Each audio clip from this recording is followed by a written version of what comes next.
You thought I'd finish fixing this car? You were dead wrong. It is no surprise that this car is yet again consuming my paycheck, needing to be fixed. So we've got everything here from drive shafts to an oil change to some nice upgrade parts that are hopefully going to make this car better. And we're going to start with what I think is the easiest job and then work our way to the hardest. So let's start with the easy ones first. The first job I'm going to tackle is this one. The battery terminal here is currently being held together because of paperclip. This whole terminal has gone loose, so we're going to be replacing it with this. I cannot believe that this costs £35. Let's get it in there.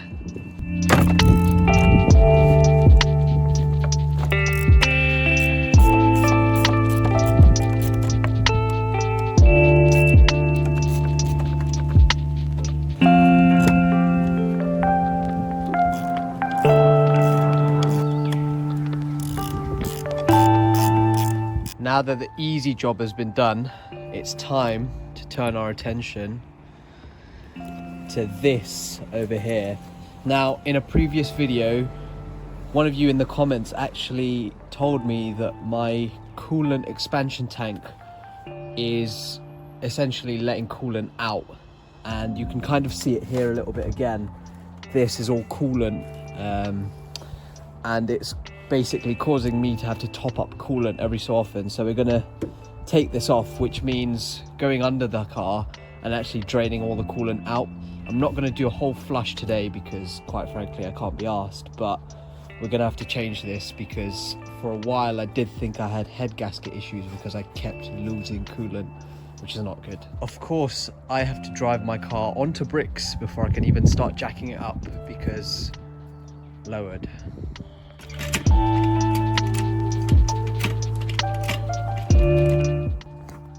Car is successfully jacked up, and the one thing that I want to draw your attention to is the under tray, which is held on by zip ties.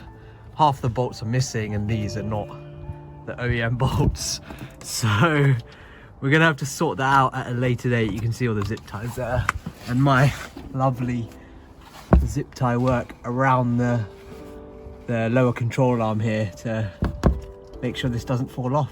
I think I've done quite a good job, and you can see some lovely oil leaks as well, so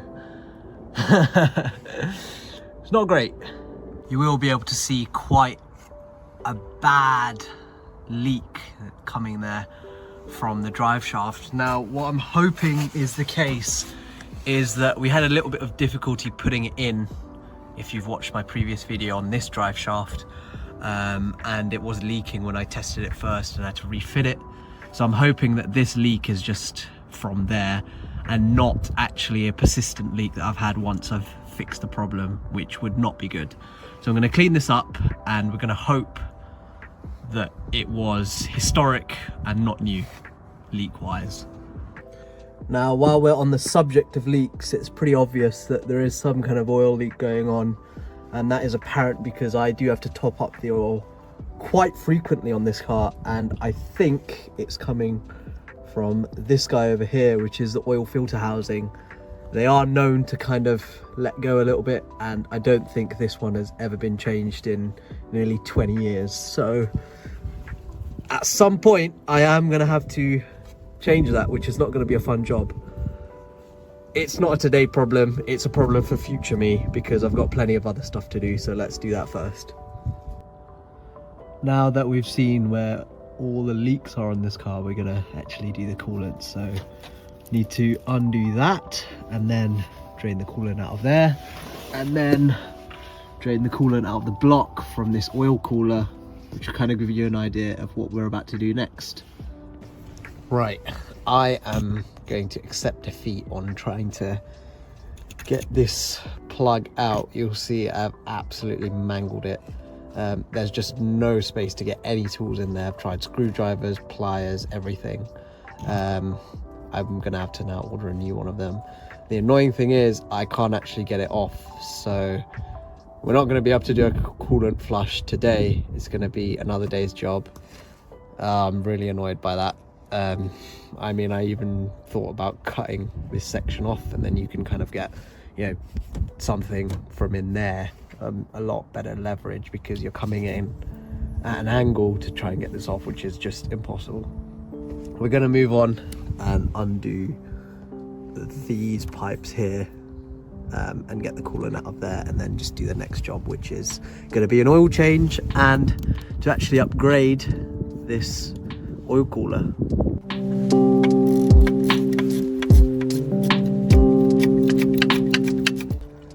All the coolant has now drained out there, which luckily for me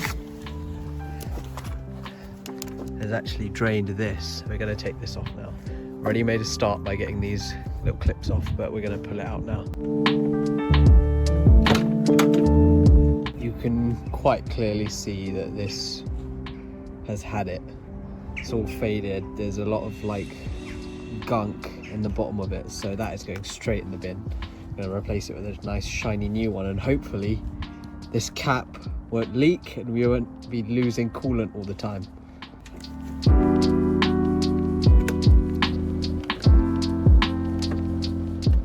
Now that the coolant is drained and we've fitted a new bottle, we're actually going to do an oil change, and like I said, we're going to fit a new oil cooler, which is actually from a Focus RS, so it's a bit of an upgrade. I'm hoping that will be a lot simpler than what we've had to deal with so far, but you never know. Right, straight away I've noticed a problem. You'll see that both of the barbs on here come straight out, and on this one comes straight out and one comes at an angle, so I don't know that this is going to fit. We're going to find out. Let's do an oil change first, which means taking that plug off and letting the oil drain out. The oil is cold. I would have left the car running, but obviously I did the coolant first, and yeah, bit of an oversight, but oh well.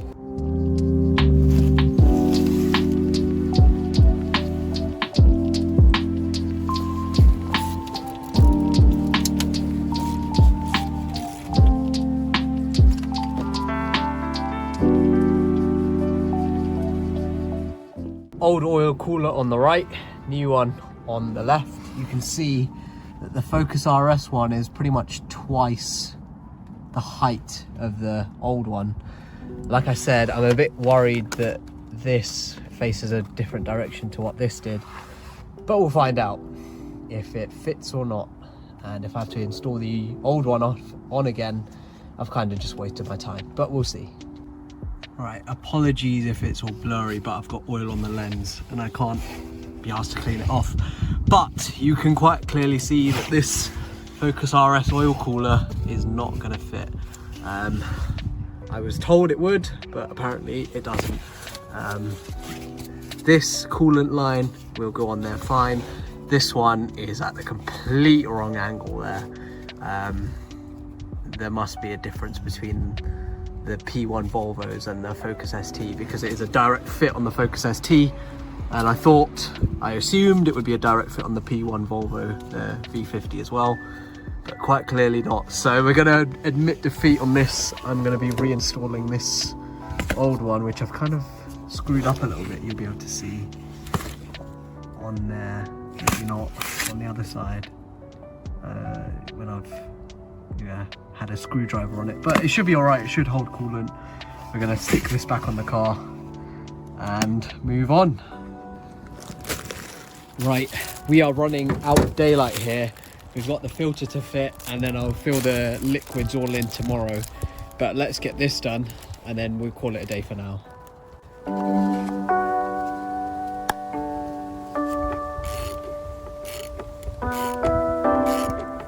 So it's now the next day, and I'm going to be filling the coolant and the oil, and hopefully I don't have any more leaks.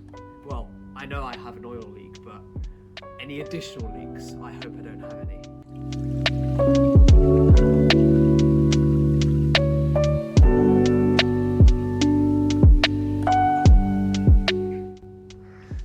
That is the oil filled and the coolant filled.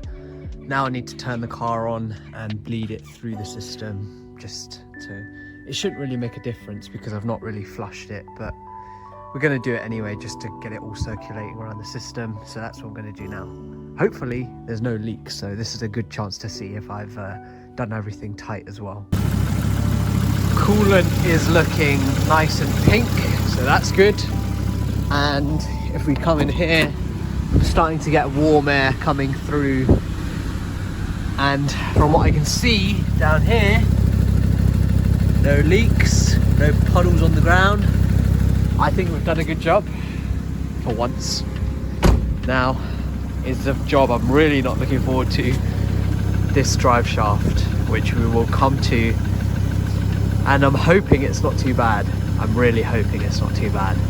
Now before we actually start the drive shaft, I want to drain the gearbox oil out, which is behind the passenger side wheel, and it's actually in the most awkward spot known to man. I'll show you in a sec.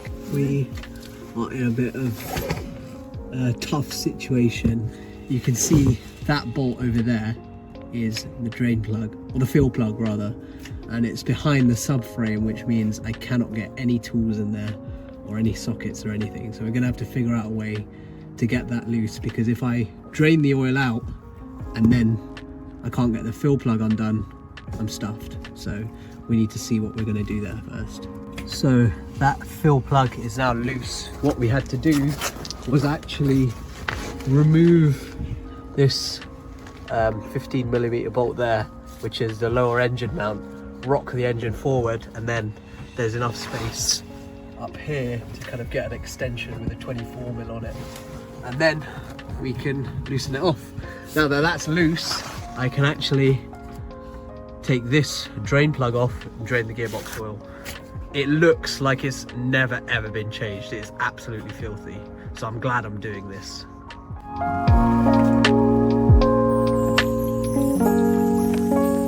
We can now turn our attention to this drive shaft, which I will demonstrate now why it is the problem.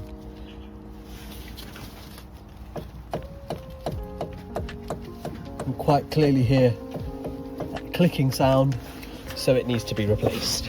The first thing to do is actually get the carrier out. I don't know if you can see that on camera. The carrier is just over there. It's 10mm there and a 10mm down there. So let's get that out, and then we can get the drive shaft out. Once the carrier was out, I could start undoing the drive shaft bolt itself.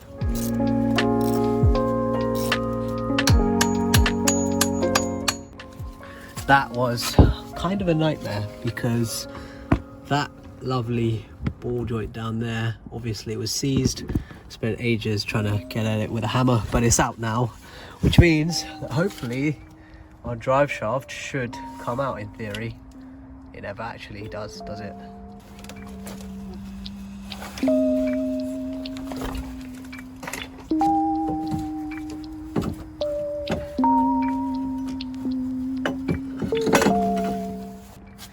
Now, I am no expert, but I don't think that the drive shaft is supposed to just split in half while I'm trying to take it out.